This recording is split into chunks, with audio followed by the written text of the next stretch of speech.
Hello viewers, আসসালামু আলাইকুম। Review take চ্যানেলের পক্ষ থেকে আজকে আমি আপনাদের দেখাবো কিভাবে আপনারা হোয়াটসঅ্যাপের অটো ডাউনলোডিং সিস্টেমটি অফ করবেন। হুম অটো ডাউনলোডিং সিস্টেম বলতে বোঝায় আপনারা দেখবেন অনেক সময় হোয়াটসঅ্যাপে থাকা ভিডিও বা ইমেজ অটোমেটিক্যালি আপনার গ্যালারিতে ডাউনলোড হয়ে থাকে। হ্যাঁ, আমি আজকে এই ভিডিওতে দেখাবো কিভাবে আপনারা খুব সহজেই এই সেটিংসটি অফ করবেন। তো চলুন শুরু করি আজকের ভিডিও। এর জন্য আমাকে প্রথমে হোয়াটসঅ্যাপে প্রবেশ করতে হবে।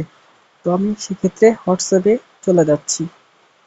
এখানে আসার পর উপরে দেখতে পাচ্ছেন থ্রি ডট মেনু। এই থ্রি ডট মেনুতে আমাকে ক্লিক দিতে হবে। হ্যাঁ, তারপর দেখতে পাচ্ছেন সেটিংস। তো সেটিংসে চলে যাই। এবার দেখতে পাচ্ছেন নিচে স্ক্রল করি স্টোরেজ অ্যান্ড ডেটা। হ্যাঁ, আমি স্টোরেজ অ্যান্ড ডেটা এখানে ক্লিক করে দেব। তারপর এখানে নিচে দেখতে পাচ্ছেন তিনটা অপশন দেওয়া আছে। হ্যাঁ, হোয়েন ইউজিং মোবাইল ডেটা, তারপর হচ্ছে when connected on wifi, when roaming. আমি নিচে থেকে দেখাই। প্রথমে দেওয়া আছে হোয়েন রোমিং। আমার এই জিনিসটা যদি সব টিক মারা থাকে, হ্যাঁ, তাহলে কি হবে, আমি ওয়াইফাই দিয়ে ব্যবহার করি আর মোবাইল দিয়ে ব্যবহার করি, যা দিয়ে ব্যবহার করি না কেন, আমার ফটো, অডিও, ভিডিও, ডকুমেন্ট গুলো অটোমেটিক্যালি ডাউনলোড হয়ে যাবে। যার কারণে আমি এটা প্রথমে অফ করে দিব।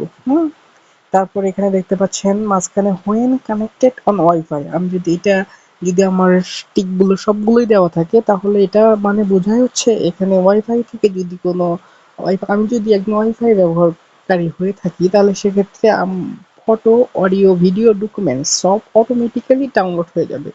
তো আমি যেহেতু বন্ধ করতে চাচ্ছি সেহেতু আমি টিকগুলো উঠাই দিই। তারপর এখান থেকে ওকে। তারপর উপরে দেখতে পাচ্ছেন হোয়েন ইউজিং মোবাইল ডেটা। এখানে দেখতে পাচ্ছেন শুধু ফটোটি টিক মারা আছে। তার মানে আমি যদি মোবাইল ডেটা ব্যবহার করি সেক্ষেত্রে শুধু ফটোগুলোই আমার ফোনে অটোমেটিক্যালি সেভ হয়ে থাকবে। আমি চাচ্ছি না যে ফটোগুলোও ডাউনলোড হোক, সেক্ষেত্রে আমি এটা অফ করে দিচ্ছি। এরপর ওকে দিয়ে দিচ্ছি। হুম আশা করি ভিডিওটি বুঝতে পারছেন। আসলে আমার কাজটি শেষ। যদি আপনি আমাদের চ্যানেলের একজন নতুন দর্শক হয়ে থাকেন, হ্যাঁ, তাহলে অবশ্যই আমাদের চ্যানেলটিকে সাবস্ক্রাইব করে রাখবেন। যদি ভিডিওটি ভালো লেগে থাকে তাহলে অবশ্যই ভিডিওতে লাইক দিবেন। আর আপনার যদি কোনো মন্তব্য থাকে সেটা আপনি প্রকাশ করতে পারেন। আজকে এ পর্যন্তই। দেখা হবে অন্য কোনো সময় অন্য কোনো টিউটোরিয়াল নিয়ে।